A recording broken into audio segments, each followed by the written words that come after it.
So, sobrang emotional din siya kasi yung highs and lows and yung delivery is really full, really truth to your story and to your narrative, talaga to your character.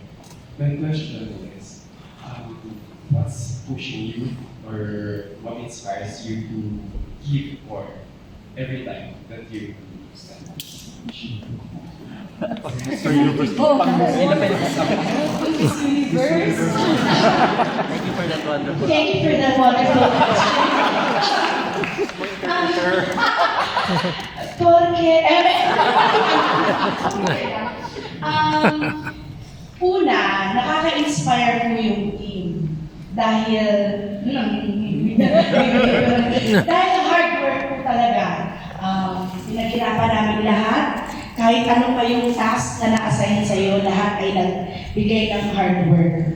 Pangalawa po, para po sa audience. Siyempre, para makuha, unfair naman yun. Binigay ko kahapon, tapos ngayon hindi. Siyempre, lahat kayo deserve na makakuha ng same quality ng palabas at yung mensahe. At saka siyempre, para to sa mga majujubis, yun yung lagi ko sinasagot. Para sa mga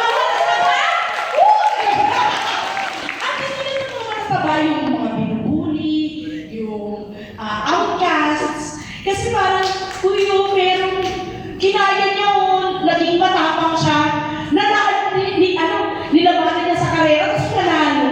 So alam mo yung, ay, baka pwede din akong manalo. So kahit isa lang yung ma-inspire mo na gano'n, at maka-inspire pa siya ng ibang tao, edi sabay-sabay tayo nilalaban, gano'n. Yun po. Thank you. Hi, thank you.